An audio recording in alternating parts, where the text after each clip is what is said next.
Yo, welcome to Trippy Commentaries and our WWE RAW reactions.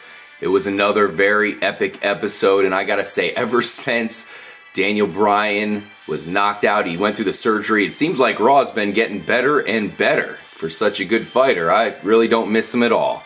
Let's go ahead and get into this episode, which came live from Cleveland. I'm RJ, and speaking of Cleveland, Corey, I believe, is actually currently in the Rock and Roll Hall of Fame. C-Dub, what's going on, man? Oh, man, you know, they say, like in the old song, that the heart of rock and roll is in Cleveland, and brother, I'm telling you it is. And I don't mean that kind of lame Heath Slater rock and roll either.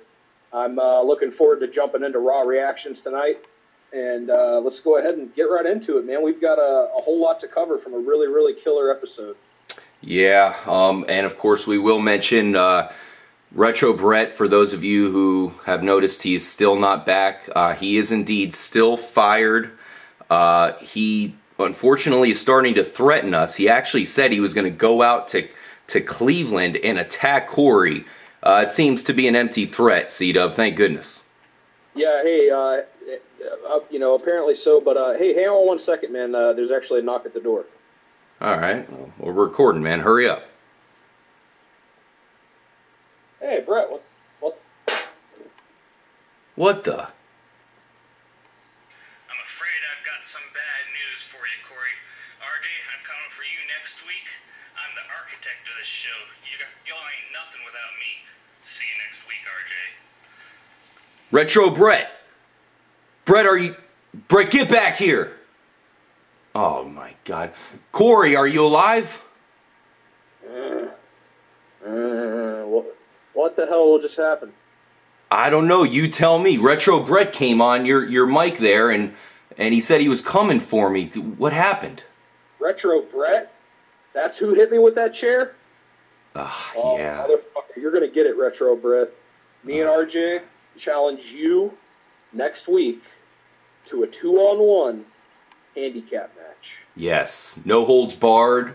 Hardcore match, Retro. We're taking you out. But enough of RB. Hopefully we can see him get our revenge. But we really got to get to this episode of Raw. Corey, snap out of it. Make sure you're not concussed. And let's get right into it. Let's go ahead and talk about the Authority. We're looking at Stephanie McMahon and her husband Triple H, because they started off Raw. They had the entire cast of characters out there. Corey, what the hell was going on? Well, as you said, we saw the Authority start out Raw. We saw the entire WWE roster on stage for the start, which I always think is a cool touch. We heard Stephanie and Triple H talk a little bit more about Daniel Bryan and how he is a B-plus player. You know, I think after all this time of him, you know, winning the belt and everything, obviously some of these unforeseen circumstances have prevented him from having a run. But I feel like the whole B-plus player thing is easy heat, and in the long run, it's really not good because it devalues him in the ring. But, however, I do digress. Stephanie and Triple H, of course, went over the fact that we have Randy Orton, Cesaro, Alberto Del Rio, Sheamus, and Bray Wyatt already qualified for the Money in the Bank ladder match.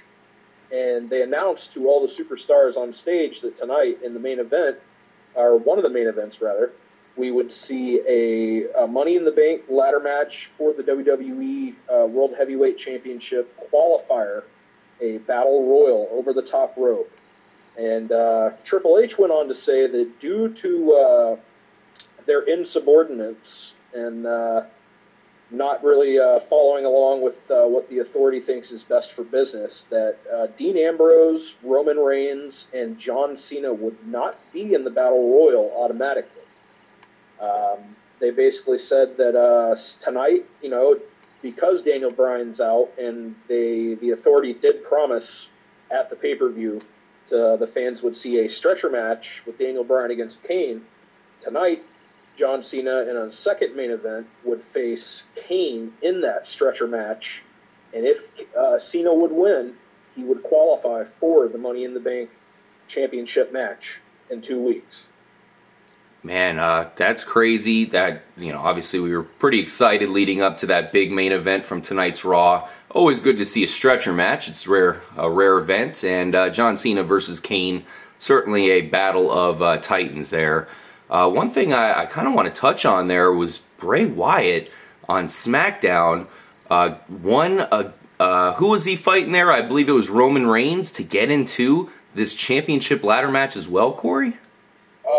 I didn't see SmackDown this week. I'm not certain who he actually faced. I can't remember. I did read the results, however. Mm-hmm. And yes, Roman Reigns did qualify for the Bray Wyatt did qualify for the championship ladder match at the pay-per-view, yes. Man, that kind of shocked me because I really expected us to have a Shield versus, of course, the Wyatt family, Shield combining with John Cena. I thought we were going to have that event in this pay-per-view, but it turns out that is not going to happen at all. Instead, Bray Wyatt now has a chance to become champion.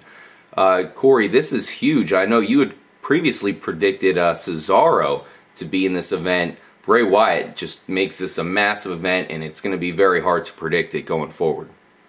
Oh, I absolutely agree. We'll get into a little bit more about what Bray Wyatt had to say about his opportunity in 2 weeks at the pay-per-view. Yeah. But yeah, him coming in is definitely a game changer. I expected, as you did, the company to keep Bray Wyatt out of the title picture for now, mainly because he seems to be so over without it, and he doesn't necessarily need it. But there's also the same thing that, they want the person who's getting the best reactions in the company to have the main title. To make that world championship have prestige as it should. So with, it's hard to tell. Of course, there's going to be some other people we're going to mention that qualified for that big matchup at the pay-per-view for the title as we go on here. But, Bray Wyatt is definitely a game changer, and I would say he's very likely to win. Certainly more than in Alberto Del Rio. Yeah, please don't let Alberto Del Rio win this. Nobody wants to see him with the championship belt. We had an interesting match here, Corey. Seth Rollins, in his new role as a heel, fought off with Dolph Ziggler, a guy who, outside of Raw, I really hear a lot of hype about Ziggler. There's a lot of people that would like to see him do better and become a bigger player. And I gotta say, he did get an impressive DDT on Seth Rollins, where I thought he might come out with the victory. Eventually, we did see Rollins curb stomp him, and then Ambrose actually came in to kind of screw things up for him. Can you tell us about that match? Yeah, man. Of course, Dolph Ziggler, with this being Cleveland, he had a great hometown reaction, which usually whenever a person in WWE is in front of their hometown crowd, it seems like they lose more often than not, which is kind of funny if you think about it. You see the hometown guy and you think, hey, all right, he's going to win. But nope. Anyhow, we saw Seth Rollins, of course, come out, and he still doesn't have any new gear. He did remove the riot vest, the tactical vest that, of course, the members of the Shield wore, which, was kind of interesting. I honestly expected him to debut some sort of new look, maybe to, further set himself apart on TV, but we didn't see that yet. The crowd was super into this match, man. This was a great, really, really hot opener.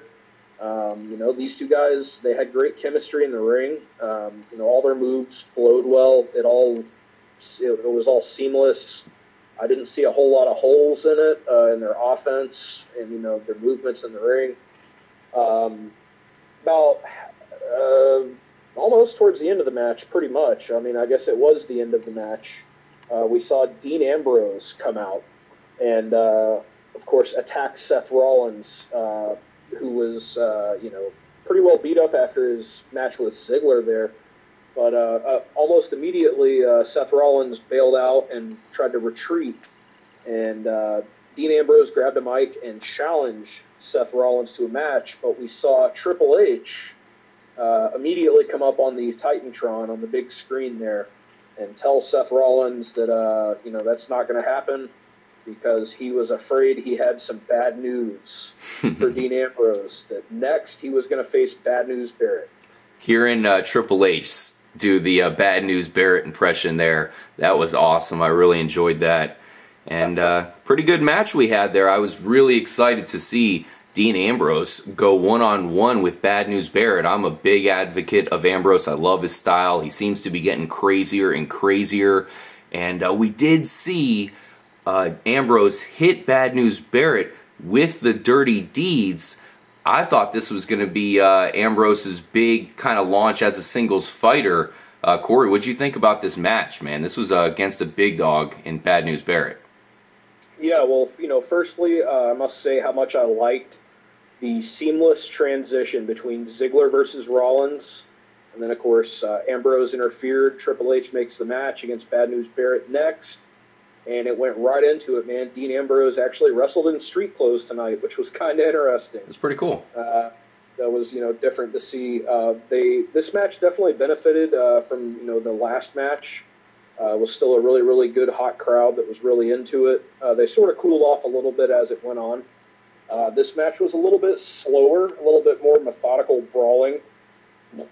Excuse me. Of course, we do have the, the unorthodox style of Dean Ambrose, which, that definitely stands out to me as something that's very, very entertaining to watch. It's not the typical stuff you see most guys do. And then, it was a pretty good back-and-forth match. Like I said, a lot of brawling. And we saw Seth Rollins come out of the crowd and taunt Dean Ambrose, who then dived over the ropes and basically took out Seth Rollins. And after that, we saw Ambrose kind of chase after him. And he ended up losing the match by a count-out. And which, of course, just infuriated him further after he did not get his hands on Seth Rollins, which, of course, as you said, led to him going back into the ring and hitting the Dirty Deeds finisher on Bad News Barrett, which definitely a cool finisher, man. It's really, really devastating. Yeah, unfortunately, he was going after Seth Rollins. He didn't care about Bad News Barrett anymore, that being Dean Ambrose. So the guy we're looking at right now was pretty much doing that right there, putting his hands up for the DQ victory as the 10 count went down. BNB was victorious, I guess, if it even matters.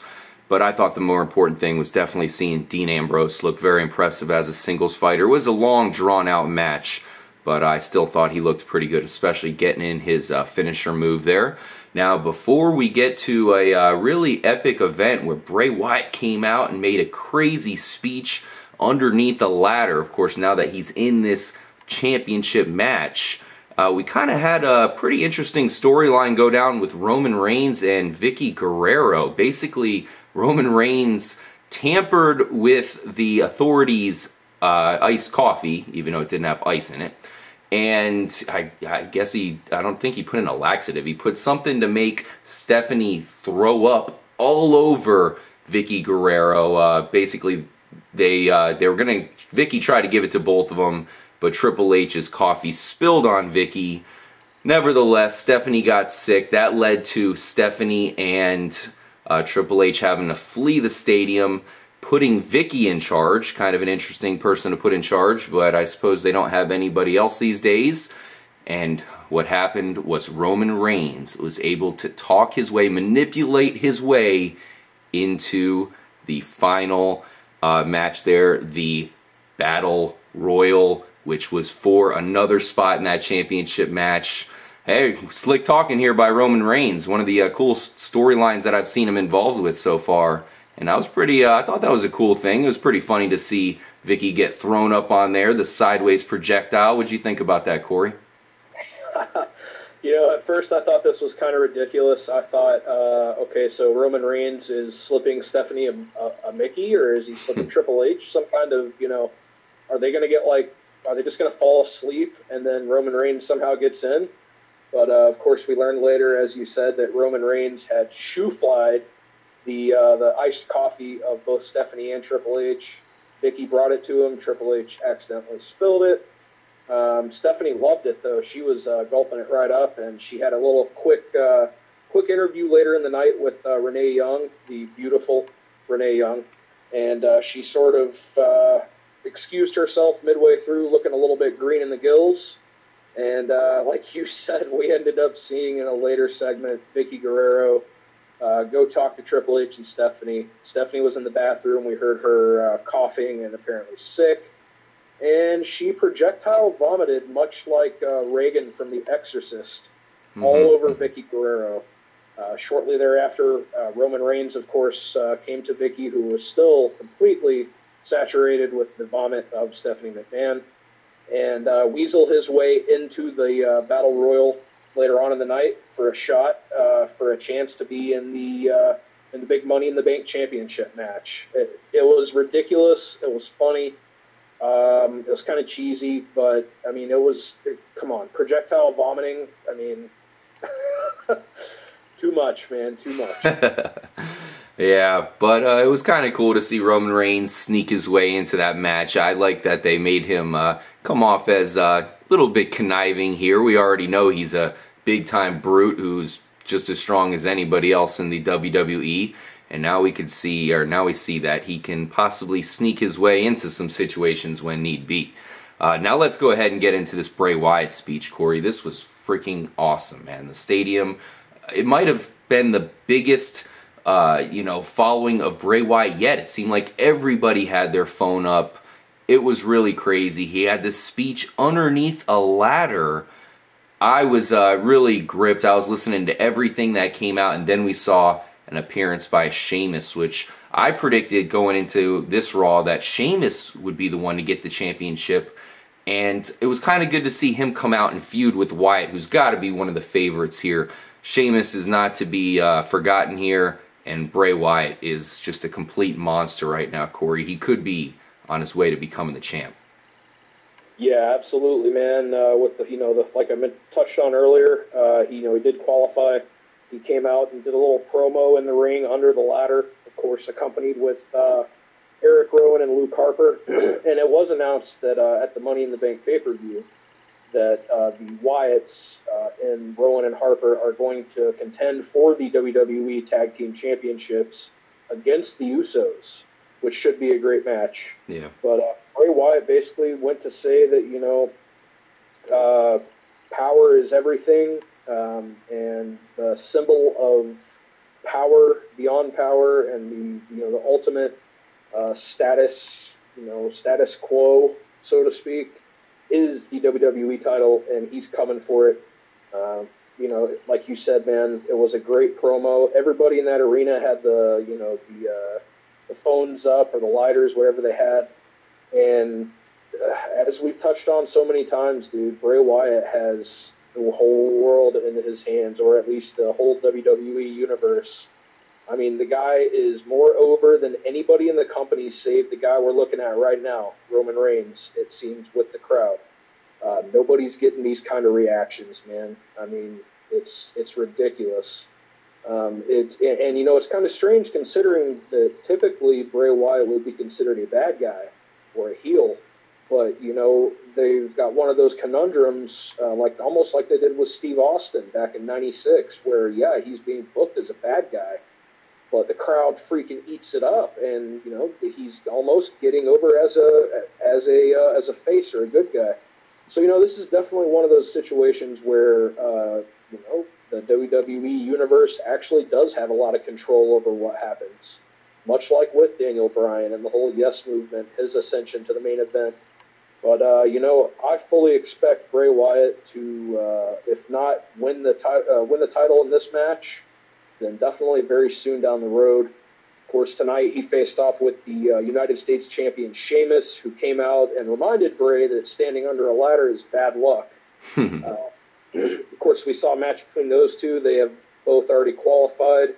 It was a pretty good match. It was a lot of more methodical brawling, a lot slower. Let me stop you there, Corey. We'll get into that match in the next part. I thought that was an epic match. It was great to see, of course, those guys talking smack, get into it right then and there. That was awesome. It was like, man, I can't wait till these guys are going to fight. Oh, here it is. It's right now. But we'll definitely, we're going to start off the next part talking about that match. We'll tell you who won, because I got to say, there was a pretty cool maneuver that Sheamus combined with the Usos to do during that match. Definitely can't wait to talk to you about that match, Corey. Quick prediction, though. We have, as you mentioned, the Usos going against the Wyatt followers. I think this is going to be the time for those Wyatt followers to grab hold of this this tag team championship. Do you agree? Absolutely, man. I think the Usos versus the Wyatts will be a great blend. It's a nice blend of styles, and it'll be an awesome tag team feud for the future, leading on up to SummerSlam and possibly even the Royal Rumble. Yeah, definitely. Thank you guys for joining us in this part, but make sure to stay tuned for part 2.